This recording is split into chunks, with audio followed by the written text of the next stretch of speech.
Welcome back again. This is Vidya. You watch V30 Government Jobs channel. Guys, regular గా మేము government job updates మేము post చేస్తాం మన యొక్క ఛానల్లో. చాలా మంది మిస్ అవుతున్నారు. తప్పకుండా ఫాలో అవ్వండి. ఎక్కువ మందికి షేర్ చేయండి. ఈ యొక్క మన ఛానల్ని ఎక్కువ మందికి రీచ్ అవ్వాలి. ఏపీ తెలంగాణలో ఉన్న తెలుగు వాళ్ళందరికీ కూడా రీచ్ అవ్వాలి. ఎందుకంటే మల్టిపుల్ గవర్నమెంట్ జాబ్ అప్డేట్స్ అన్నీ కూడా మేమైతే కవర్ చేస్తున్నామన్నమాట ఈ యొక్క ఛానల్లో. అందుకే మిస్ అవుతుంది గైస్. ఓకే, ఈరోజు మనకి NIACL సూపర్బ్ ఆర్గనైజేషన్ నుంచి బంపర్ నోటిఫికేషన్ అయితే వచ్చిందని చెప్పొచ్చు అన్నమాట. సో గైస్, అఫీషియల్ వెబ్సైట్లోని యాక్చువల్ PDF అయితే వాళ్ళైతే అప్లోడ్ చేశారు. ఎందుకంటే నేను చెప్పాలంటే మనకి నిన్న ఏమైందంటే మార్నింగ్ నుంచి ఈవినింగ్ వరకు, ఇంకా చెప్పాలంటే నైట్ వరకు కూడా మనకి యాక్చువల్ నోటిఫికేషన్ PDF అయితే వాళ్ళు అప్లోడ్ చేయలేదు. బట్ నైట్ మనకి అప్లోడ్ చేశారు. వెంటనే నేను ఇక్కడ డౌన్లోడ్ చేసుకుని వెంటనే వీడియో అయితే చేస్తాను. బట్ మీరు నెక్స్ట్ డే చూడొచ్చు. బట్ అఫీషియల్ PDF నుంచి మన డీటెయిల్స్ చూసి మీకైతే ఎక్స్ప్లెయిన్ చేయబోతున్నా అనమాట. అందుకే మిస్ అవ్వకుండా వీడియో ఎండ్ వరకు చూడండి. Okay, great. సో NIACL అనే కంపెనీ ఏంటంటే the new India assurance company limited అనమాట. సో గైస్, వీళ్ళ దగ్గర నుంచి మనకి అడ్మినిస్ట్రేటివ్ ఆఫీసర్ రోల్స్కి ప్రజెంట్ హైరింగ్ జరుగుతుంది 550 వేకెన్సీస్కి. ఓకే, ఇది స్కేల్ 1 మనకి క్యాడర్లోకి వస్తుంది. దట్ మీన్స్ ఈ యొక్క అడ్మినిస్ట్రేటివ్ ఆఫీసర్ అంటే AOs అంటే ఏంటంటే మనకి జర్నలిస్ట్ అండ్ స్పెషలిస్ట్ రోల్స్కి ప్రజెంట్ హైరింగ్ జరుగుతుందని అర్థం అన్నమాట. ఓకే, సో స్కేల్ 1 కాబట్టి 90,000 పర్ మంత్ వరకు మనకైతే శాలరీ అయితే ఉంటుంది అఫీషియల్గా వాళ్ళకి వెబ్సైట్లోని. అండ్ నోటిఫికేషన్ వీడియోస్లోని క్లియర్గా డీటెయిల్స్ అయితే ఇచ్చారు. ఆ డీటెయిల్స్ అన్ని కూడా ప్రాపర్గా నీట్గా చూసి ఎక్స్ప్లోర్ చేద్దాం. ఆ యొక్క AO రోల్స్ అసలు ఏమేమి ఉంటాయి అనేసి, సో ఆ నోటిఫికేషన్ తగ్గట్టుగా వేకెన్సీస్ అసలు ఎలా డివైడ్ అన్నీ కూడా క్లియర్గా అయితే చూద్దాం. బిఫోర్ దట్ కంపల్సరీ లైక్ చేయండి, షేర్ చేయండి. ఇలా జెన్యూన్ ఇన్ఫర్మేషన్ అంటే వాట్ ఎవర్ మనకి అఫీషియల్ వెబ్సైట్లో మనకు ఉంటుందో, అఫీషియల్ నోటిఫికేషన్ ఉంటుందో, జెన్యూన్ ఇన్ఫర్మేషన్ ఇవ్వడానికి మన ఛానల్ ఉంది. ముందుగానే చెప్తున్నాను గైస్. Okay, great. ఇప్పుడు డీటెయిల్స్ చూసేద్దాం. Let's start. గైస్, మీరు ఇక్కడ చూడొచ్చు ఈ యొక్క company the new India assurance co limited government undertaking company మాట ఇది. సో ఇక్కడ మనకి రిక్రూట్మెంట్లో వాళ్ళైతే ఇక్కడ ప్రజెంట్ మనకి యాక్చువల్ నోటిఫికేషన్ అయితే ఇలా రిలీజ్ చేస్తారు. Recruitment of administrative officer 2025. Click here to apply online. So apply online కూడా మనకి ఎనేబుల్ అయిపోయింది. డీటెయిల్డ్ అడ్వర్టైజ్మెంట్ ఇక్కడ చూడండి మనకి 550 administrative officer journalist and specialist scale 1 2025. ఇది యాక్చువల్ నోటిఫికేషన్ అనమాట. ఓకే, సో మొన్నటి వరకు ఇంకా చెప్పాలంటే మనకి నిన్నటి వరకు కూడా 2024 వేకెన్సీ ఉంది. నిన్న నైట్ వచ్చేటప్పటికి మనకి దగ్గర ఒక 9:30 టైంకి వీళ్ళైతే అప్లోడ్ అయితే చేశారన్నమాట. ఓకే, సో అందుకే నేను క్లియర్గా ఇది డౌన్లోడ్ చేసి మీకైతే డీటెయిల్స్ అయితే ఎక్స్ప్లోర్ చేసి చూపిస్తాను. మీరు ఇక్కడ చూడొచ్చు ఇక్కడ. So recruitment of 550 administrative officer journalist and specialist scale 1. So మనకి 7th ఆగస్ట్ నుంచి అయితే స్టార్ట్ అయింది. ఆ డీటెయిల్స్ కూడా చూడొచ్చు. అప్లై చేయడం కోసం simple click here for new registration మీకు ఇచ్చేయండి. First me basic information, photo and signature, details, preview upload చేయాలి. కొన్ని డాక్యుమెంట్స్ ఆ పేమెంట్స్కి వెళ్ళిపోయి సేమ్ IBPS SBIకి ఎలా అప్లై చేస్తారు సేమ్ అలాగే అప్లై అయితే చేసుకోవచ్చు. దీనికోసం సెపరేట్గా అప్లికేషన్ ప్రాసెస్ గురించి మీరేం వెయిట్ చేయక్కర్లేదు. ఈజీగా మనం అయితే అప్లై అయితే చేసుకోవచ్చు. Don't worry at all. Okay, ఇప్పుడు నోటిఫికేషన్ PDF చూపించి మీకు అయితే ఎక్స్ప్లోర్ చేస్తాను. ఇది యాక్చువల్ అఫీషియల్ నోటిఫికేషన్ అనమాట. మీరు ఇక్కడ చెక్ చేసుకోవచ్చు. క్లియర్గా ఇచ్చాడు the Indian assurance company limited మనకి గవర్నమెంట్ అండర్టేకింగ్లోకి అయితే వస్తుందని క్లియర్గా చెప్తున్నారు. సో గైస్, దీంట్లో మనకి the new India assurance company limited A leading public sector general insurance company invites application for recruitment of 550 officers that is journalist and specialist in scale 1 cadre అని mention చేస్తారు. First మనం vacancy details అయితే చూసేద్దాం. Vacancy details విషయానికి వస్తే first మనకి చూడండి ఒకసారి టోటల్ వేకెన్సీస్ ఇక్కడేమో 550 మనకి ఇక్కడ మెన్షన్ చేశారు. ఇదిగో టోటల్ 550. ఈ 550 వేకెన్సీస్ని వీళ్ళు SC ST OBC EWS and PWBD క్యాండిడేట్స్కి ఎలా డివైడ్ అయింది ఇక్కడ ఇచ్చేసారు. అసలు ఈ యొక్క AO ఆఫీసర్స్ ఏవైతే ఉన్నారో అవి ఎలా డివైడ్ అయ్యే చూడండి ఒకసారి. రిస్క్ ఇంజనీర్స్ ఏమో 50, ఆటోమొబైల్ ఇంజనీర్స్ 75, లీగల్ స్పెషలిస్ట్కి వచ్చేవాడికి 50, అకౌంట్ స్పెషలిస్ట్కి వచ్చేవాడికి 25, నెక్స్ట్ AO హెల్త్ వచ్చేవాడికి 50, IT స్పెషలిస్ట్కి ఏమో 25, బిజినెస్ అనలిస్ట్కి వచ్చేవాడికి 75, కంపెనీ సెక్రటరీ ఏమో 2, యాక్చురియల్ స్పెషలిస్ట్కి వచ్చేవాడికి మనకి టోటల్గా 5 ఉన్నాయి. ఇలా జర్నలిస్ట్కి వచ్చేవాడికి 193 ఉన్నాయి. టోటల్గా కలిపితే మనకి 550 వేకెన్సీతో ఈ యొక్క నోటిఫికేషన్ అయితే రిలీజ్ అయిందన్నమాట. మీరు ఇక్కడ చెక్ చేసుకోవచ్చు. ఇంకా డేట్స్ విషయానికి వస్తే మనకి 7th ఆగస్ట్ నుంచి 30th ఆగస్ట్ వరకు మీరైతే ఆన్లైన్లో అప్లై అయితే చేసుకోవాలన్నమాట. ఫస్ట్ phase 1 ఆన్లైన్ ఎగ్జామినేషన్ అయితే మనకైతే ఉంటుంది. అది 14th సెప్టెంబర్ వీళ్ళైతే కండక్ట్ చేస్తారు. phase 2 ఆన్లైన్ ఎగ్జామినేషన్ వచ్చేటప్పుడు మనకైతే 29th అక్టోబర్లో వీళ్ళైతే కండక్ట్ చేస్తారని క్లియర్గా ఇక్కడ మెన్షన్ చేస్తారు. ఫస్ట్ phase 1 ఆన్లైన్ ఎగ్జామినేషన్ మనకి ఆబ్జెక్టివ్ టైప్ అయితే ఉంటుంది. సెకండ్ ఆన్లైన్ ఎగ్జామినేషన్ వచ్చేటప్పటికి ఆబ్జెక్టివ్ ప్లస్ డిస్క్రిప్టివ్ ఉంటుందనేసి మెన్షన్ చేస్తారు. చెక్ చేయండి. ఈ యొక్క పర్టికులర్ నోటిఫికేషన్కి ఓన్లీ ఇండియన్ సిటిజన్ మనకైతే అప్లై అయితే చేసుకోవాలి. ఇక్కడ చెక్ చేసుకోవచ్చు మీరు. ఇది పాన్ ఇండియా లొకేషన్ మనకి హైరింగ్ జరుగుతుంది కాబట్టి ఇక్కడ సర్వీస్ కండిషన్ చూడండి. ఫస్ట్ మనకి the minimum stay at initial place ఎక్కడైతే మీరు సెలెక్ట్ అవుతారో అక్కడైతే మనకైతే 5 years మీరైతే వర్క్ చేస్తారన్నమాట. The candidate selected under the specialist streams may be required to continue the same specialisation for minimum period of 10 years అని కూడా మెన్షన్ చేస్తారు. As per the description of the company they will however continue the eligible of promotions as per the company rules అని కూడా mention చేస్తారు.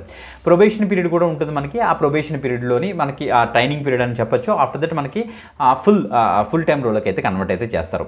ఇక చూస్తే మనకి ఇక్కడ క్లియర్ ఇచ్చారు, before joining as the probationer the selected candidates will be required to give an undertaking to serve the company minimum 4 years మీరైతే తప్పకుండా వర్క్ చేయాలి అదే కంపెనీలో. ఎందుకంటే సూపర్ ఉంటుంది. ఎందుకంటే మనకి ఇక్కడ పేమెంట్స్ ఇక్కడే కింద ఇచ్చారు చూడండి, ఎమల్మెంట్స్ అండ్ బెనిఫిట్స్ చూస్తే బేసిక్ పే మనకైతే 50,925 ఉంటుంది.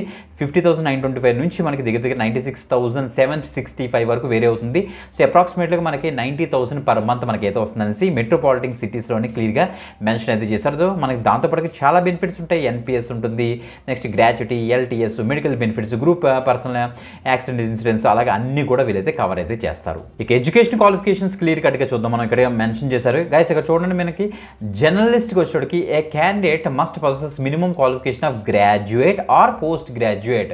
ఇక్కడ మనకు ఒక డేట్ ఇచ్చారు చూసారా, 1st August 2025 కల్లా మీకు graduation or post graduation complete అయి ఉండాలి. 60% మార్క్స్ ఉంటే సరిపోతుంది. జనరల్ కేటగిరీ పీపుల్కి 55 మార్క్స్ అయితే ఎస్సీ ఎస్టీ పీడబ్ల్యూబీడీ క్యాండిడేట్స్ ఉంటే సరిపోతుందని చెప్తున్నారు. Any graduation. ఇది జర్నలిస్ట్కి. ఇంకా స్పెషలిస్ట్కి వచ్చేటప్పటికి మనకి క్లియర్ ఇక్కడ ఇచ్చారు చూడండి, a candidates must possess the minimum qualification as the following table అని మెన్షన్ చేశారన్నమాట. ఇది స్పెషలిస్ట్ రోల్స్కి ఇండివిజువల్గా చూద్దాం. రిస్క్ ఇంజనీర్స్కి వచ్చేటికి graduation or post graduation engineering మీరు అయితే చేసి ఉండాలి. 60% అయితే ఉండాలని సివిల్ అయితే చెప్తున్నారు. ఎనీ డిసిప్లిన్ అంటే బీఈ బీటెక్ వాళ్ళు చేసి ఉండాలన్నమాట. ఓకే. ఆటోమొబైల్ ఇంజనీర్స్కి వచ్చేటికి BE BTech, ME MTech in automobile 60% మీకు అయితే ఉండాలని చెప్తున్నారు. ఎస్సీ ఎస్టీకి ఏమో 55% సరిపోతుంది. ఓకే. నెక్స్ట్ లీగల్ స్పెషలిస్ట్కి వచ్చేటికి graduate or post graduate in law. Okay. లాలో మీరు అయితే చేసి ఉండాలి. మినిమం 60%, జనరల్కి 55 ఏమో ఎస్సీ ఎస్టీ పీడబ్ల్యూబీడీకి. ఓకే. అకౌంట్ స్పెషలిస్ట్కి వచ్చేటికి మీరు చార్టెడ్ అకౌంటెన్సీ చేసి ఉండాలి అని స్కిల్గా మెన్షన్ చేశారు. దానికి 60% అండ్ గ్రాడ్యుయేషన్ కూడా కంప్లీట్ ఆర్ పోస్ట్ గ్రాడ్యుయేషన్ మీరు 55% ఉంటే సరిపోతుంది. SC ST PWBD, general candidate ఏమో 60% అయితే ఉండాలని చెప్తున్నారు. నెక్స్ట్ ఏవో అడ్మినిస్ట్రేటివ్ ఆఫీసర్. హెల్త్కి వచ్చేటికి MBBS, MD, MS and PG medical degree చేసి ఉండాలి. ఆర్ బీడీఎస్ ఆర్ ఎండిఎస్ చేసి ఉండాలి. ఆర్ బీఏఎంఎస్ ఆర్ బీహెచ్ఎంఎస్ చేసి ఉండాలని చెప్తున్నారు. Graduate or post graduate mention చేశారు. ఇక్కడ కూడా అంతే 60% జనరల్ కేటగిరీ అండ్ 55% ఏమో మనకి ఎస్ఎస్టీ క్యాండిడేట్స్ అనేసి ఇచ్చారు. మిగతా క్లియర్ కట్గా మెడికల్కి సంబంధించి ఈ యొక్క స్పెసిఫికేషన్స్ ఇక్కడ చెక్ చేసుకోండి. ఇంకా కిందకు వచ్చేస్తే మనకి ఐటీ స్పెషలిస్ట్ ఉంటుంది. ఇంకా అంతే BE BTech, ME MTech, IT or computer science discipline వాళ్ళు ఆర్ ఎంసీఏ క్యాండిడేట్స్ అప్లై చేసుకోవచ్చు. బిజినెస్ అనలిస్ట్కి వచ్చేటప్పుడు మనకైతే bachelors or masters degree in statistics, mathematics and actuarial science, data science, business analyst from recognised university mention చేశారు. Company సెక్రటరీకి వచ్చేటప్పుడు ACS or FCS from ICSI అనేసి ఇచ్చారు. గ్రాడ్యుయేషన్ పోస్ట్ గ్రాడ్యుయేషన్ చేసి ఉండాలని చెప్తున్నారు. మనకి యాక్చురియల్ స్పెషలిస్ట్కి వచ్చేటప్పుడు మనకి graduation or post graduation any discipline చేసినా పర్వాలేదు. బట్ ఇక్కడ చూడండి మనకి and clear minimum actuarial papers from IAI అని మెన్షన్ చేస్తారన్నమాట. సో వాళ్ళు దీనికి అయితే అప్లై అయితే చేసుకోవచ్చు అనేసి ఇచ్చారు. ఇది ఎడ్యుకేషన్ క్వాలిఫికేషన్స్. ఇంకా మనకి as per the government norms మనకి ఏజ్ రిలాక్సేషన్స్ అసలు ఎలా ఉంటాయి అనేసి ఇక్కడ ఇచ్చారు చూడండి ఒకసారి. మనకి ఇక్కడ ఇచ్చారు ఎస్సీ ఎస్టీకి ఏమో 5 years ఏజ్ రిలాక్సేషన్ ఉంటుంది. నెక్స్ట్ ఓబీసీకి వచ్చేటప్పుడు మనకి 3 years ఏజ్ రిలాక్సేషన్ అయితే ఉంటుంది. పీడబ్ల్యూబీడీ క్యాండిడేట్స్కి ఏమో 10 years ఆఫ్ ఏజ్ రిలాక్సేషన్ అయితే ఉంటుంది అని ఇచ్చారు. ఎక్స్ సర్వీస్ మ్యాన్కి వచ్చేటికి 5 years అయితే ఉంటుంది. డిఫెన్స్ సర్వీస్ పర్సన్కి ఏమో 3 years ఉంటుంది. Existing confirmed employer public sector general insurance కంపెనీకి సంబంధించి 8 years అయితే ఉంటుంది అనేసి మనకి అయితే క్లియర్గా మెన్షన్ చేస్తారు. ఇక్కడ చెక్ చేసుకోండి గైస్. మనకి ఏజ్ జనరల్ కేటగిరీ పీపుల్కి మనకి ఎంత ఉంటుంది అనేసి ఇక్కడ స్టార్టింగ్లోనే ఇక్కడ ఇచ్చారు చూడండి ఒకసారి. 1st August 2025 కల్లా మినిమం 21 నుంచి మాక్సిమం 30 years వరకు మనకి అయితే ఉండాల్సి వీళ్ళైతే చెప్తున్నారు జనరల్ కేటగిరీ పీపుల్కి. ఇక సెలక్షన్ ప్రొసీజర్ విషయానికి వస్తే ఫస్ట్ ఫేజ్ మనకి ప్రిలిమినరీ ఎగ్జామినేషన్ ఉంటుందని చెప్పాను కదా. ఈ ప్రిలిమినరీ ఎగ్జామినేషన్ ఫస్ట్ మనకి 100 ఆబ్జెక్టివ్ టైప్ క్వశ్చన్స్ మనకైతే ఉంటుంది. 100 మార్క్స్కి అయితే ఇస్తున్నారు అనమాట ఇవి first objective type questions. So this would consist of 3 sections మనకైతే ఉంటాయి సెపరేట్గా అని చెప్తున్నారు. అదేంటో మనం ఇక్కడ చూద్దాం. ఇంగ్లీష్ లాంగ్వేజ్ మీద మనకి 30 questions 30 marks ఉంటుంది. 20 minutes ఇస్తారు. ఇంగ్లీష్ వెర్షన్లో రాయాలి మనం. రీజనింగ్ ఎబిలిటీ వచ్చేటికి మనకి ఆబ్జెక్టివ్, ఇది కూడా 35 questions 35 marksకి 20 minutes ఇస్తారు. నెక్స్ట్ క్వాంటిటేటివ్ యాప్టిట్యూడ్కి వచ్చేటప్పుడు మనకైతే 35 questions 35 marksకి 20 minutes ఇస్తారు. ఇంగ్లీష్ ఆర్ హిందీలో మనం అయితే రాయొచ్చు. అలాగే 100 questions 100 marksకి 60 minutes మనకైతే ఇస్తారని ఇచ్చారు. ఇక క్లియర్గా చెక్ చేసుకోండి. ఓకే. తర్వాత మెయిన్ ఎగ్జామినేషన్కి వచ్చేటప్పుడు మనకి ఇక్కడ చూడండి. The main examination will consist of objective test for 200 and descriptive test for 30 marks అనేది ఇచ్చారు. అంటే 230 marksకి వీళ్ళైతే ఎవాల్యుయేట్ అయితే చేస్తారు. ఆబ్జెక్టివ్ టెస్ట్ చూస్తే మనకైతే 2.5 hours మనకైతే డ్యూరేషన్ అయితే ఉంటుందట. సో అనేసి క్లియర్గా మెన్షన్ చేశారు. 5 minutes of the time before starting will be provided to the text written in the space provided in the letter mention చేశారు. ఫర్ జర్నలిస్ట్కి వచ్చేటోడికి ఇక్కడ క్లియర్గా మెన్షన్ చేసి చూడండి. Type of reasoning, test of reasoning మనకి 50 క్వశ్చన్స్ 50 మార్క్స్ ఉంటుంది, 40 minutes ఇస్తారు. టెస్ట్ ఆఫ్ ఇంగ్లీష్ లాంగ్వేజ్ మీద 50 క్వశ్చన్స్ 50 మార్క్స్కి 40 మినిట్స్ ఇస్తారు. టెస్ట్ ఆఫ్ జనరల్ అవేర్నెస్ మీద 50 క్వశ్చన్స్ 50 మార్క్స్కి 30 మినిట్స్ ఇస్తారు. టెస్ట్ ఆఫ్ క్వాంటిటేటివ్ యాప్టిట్యూడ్ మీద మనకి 50 క్వశ్చన్స్ 50 మార్క్స్కి 40 మినిట్స్ మనకి అయితే ఇస్తారని ఇక్కడ ఇస్తారు. టోటల్గా మనకి 200 క్వశ్చన్స్ 200 మార్క్స్కి అయితే ఇస్తారన్నమాట. అదే మనకి స్పెషలిస్ట్ వచ్చేటోడికి test of reasoning, test of English మీద 40 క్వశ్చన్స్ మనకైతే ఉంటుంది, 30 మినిట్స్ ఉంటుంది. దాంతోపాటుగా so test of general awareness మీద, టెస్ట్ ఆఫ్ క్వాంటిటేటివ్ యాప్టిట్యూడ్ మీద, స్పెషలిస్ట్ స్ట్రీమ్స్ మీద మనకైతే క్వశ్చన్స్ ఉంటాయి. టోటల్గా 200 క్వశ్చన్స్ 200 మార్క్స్కి 150 మినిట్స్ మనకైతే ఇస్తారని క్లియర్గా మెన్షన్ అయితే చేశారు. ఇక్కడ చెక్ చేసుకోండి గైస్. ఇక అసలైన విషయం ఏంటంటే మనకి పెనాల్టీ ఆఫ్ రాంగ్ ఆన్సర్స్ మీరు ఇక్కడ చూడొచ్చు. There will be penalty of wrong answers mark in the objective type. Each questions for which wrong answer has been given candidates 1/4 mark అయితే డిడక్ట్ అయితే చేస్తారట. అంటే 4 రాంగ్ ఆన్సర్స్ మనకి చేస్తే 1 మార్క్ అయితే పోతుంది కాబట్టి చాలా జాగ్రత్తగా అయితే రాయాలని క్లియర్గా మెన్షన్ చేశారు. ఆఫ్టర్ దట్ ఫేజ్ 3కి వచ్చేటప్పుడు మనకైతే ఇంటర్వ్యూ అయితే ఉంటుంది. ఆ యొక్క ఆన్లైన్ ఎగ్జామినేషన్లో మనకు వచ్చిన మార్క్స్ బేస్ చేసుకుని ఇంటర్వ్యూ తర్వాత ఫైనల్ సెలక్షన్ అయితే ఉంటుందని క్లియర్గా ఇక్కడ మెన్షన్ చేశారు. ఇక్కడ చెక్ చేసుకోండి. ఇక అసలైంది మనకి అప్లికేషన్ ఫీజు అసలు ఎంత ఉంటుందని చూస్తే మనకి అప్లికేషన్ ఫీజు మనకి 7th ఆగస్ట్ నుంచి 30th ఆగస్ట్ వరకు కూడా మీరైతే పే చేయాలి. సో గైస్ ఇక్కడ చూస్తే మనకి ఇక్కడ SC ST PWBD క్యాండిడేట్స్కి ఏమో 100 రూపీస్ అయితే వీళ్ళైతే ఛార్జ్ చేస్తున్నారు inclusive of GST. So all ఇక్కడ చూడండి మనకి అది ఇంటిమేషన్ ఛార్జ్ ఓన్లీ అని కూడా మెన్షన్ చేశారు. ఇంకా all candidates other than SC ST PWBD candidates ఎవరైతే ఉన్నారో వాళ్ళు 850 రూపీస్ మీరైతే పే చేయాల్సి వస్తుందని క్లియర్గా ఇక్కడ మెన్షన్ చేశారు. చెక్ చేసుకోండి. ఇక ఎగ్జామినేషన్ సెంటర్స్ అదే మనకి ఫేజ్ 1లో మనకి టెంటేటివ్గా ఎగ్జామినేషన్ సెంటర్స్ వచ్చేటికి ఆంధ్రప్రదేశ్లో గుంటూరు, విజయవాడ, కాకినాడ, కర్నూలు, నెల్లూరు, రాజమండ్రి, తిరుపతి, విశాఖపట్నం, విజయనగరం, అనంతపురం, కడప అయితే ఉంది. మీరు ఇక్కడ చెక్ చేసుకోవచ్చు. అదే మనకి తెలంగాణకు వచ్చేటోడికి ఇక్కడ క్లియర్ ఇక్కడ మెన్షన్ చేశారు. ఇలా చూస్తే ఇక్కడ మనకి తెలంగాణలో హైదరాబాద్, కరీంనగర్, ఖమ్మం, వరంగల్, నిజామాబాద్ అయితే ఉంది.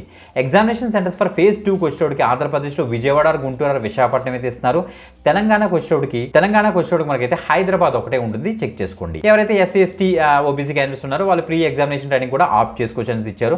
హౌ టు అప్లై విషయానికి వస్తే ఫస్ట్ మనం అప్లికేషన్ రిజిస్ట్రేషన్ అయితే కంప్లీట్ చేసుకోవాలి. తర్వాత పేమెంట్ ఫీజు పే చేయాలి. తర్వాత డాక్యుమెంట్స్ అయితే మనం అయితే అప్లోడ్ చేయాలి. ఏమేమి డాక్యుమెంట్స్ అప్లోడ్ చేయాలంటే సో యాజ్ పర్ ఇంకా బ్యాంక్ ఎగ్జామ్స్కి ఎలా అయితే మీరు రెడీ చేసుకుంటారో సేమ్ అవే డాక్యుమెంట్స్ ఉంటాయి. మీకు ఫోటోగ్రాఫు, మీకు signature, left hand thumb impression ready చేసుకోవాలి. దాంతోపాటుగా మనకి హ్యాండ్ రిటన్ డిక్లరేషన్ లెటర్ అయితే రెడీ చేసుకోవాలి. ఆ హ్యాండ్ రిటన్ డిక్లరేషన్ లెటర్కి యొక్క ఫార్మేట్ ఇక్కడ ఇచ్చారు. చెక్ చేసుకోండి. 33 పేజెస్ ఈ యొక్క PDF అయితే మనకైతే రిలీజ్ చేశారు. ఇందులో అన్ని డాక్యుమెంట్స్ ఏమేం కావాలి మొత్తం అన్ని డీటెయిల్స్ క్లియర్ కట్గా అయితే మనకైతే మెన్షన్ చేశారన్నమాట. మీరు ఇక్కడ చెక్ చేసుకోవచ్చు. ఇవన్నీ డీటెయిల్స్ అన్ని formats, caste certificate formats, income certificate formats అన్ని కూడా క్లియర్ కట్గా మనకైతే ఇదే నోటిఫికేషన్ మనకి క్లియర్గా అయితే ఇచ్చేసారు. చెక్ చేసుకోండి గైస్. ఓకే, సో చాలా మంచి ఆపర్చునిటీ, తప్పకుండా అయితే ట్రై చేయండి. వీడియో డిస్క్రిప్షన్లో ఉన్న లింక్ మీకు ఇచ్చేసిన తర్వాత మనకి వీదటికి పేజ్ ఓపెన్ అవుతుంది. అది చూసి కన్ఫ్యూజ్ పడద్దు. ఆడ కింద నీట్గా స్క్రోల్ చేస్తే మీకు notification link as well as apply link కూడా కనిపిస్తుంది. దాన్ని మీకు ఇచ్చేసి తొందరగా అయితే అప్లై అయితే చేసుకోండి. మంచి అప్డేట్ గైస్, ఎక్కువ మంది షేర్ చేయండి. బంపర్ నోటిఫికేషన్ మిస్ అవ్వద్దు. ఓకే, ఇంకొక ఎక్స్టెంట్ వీడియోతో మనకి వెళ్దాం. అంతవరకు సెలవు. బాయ్.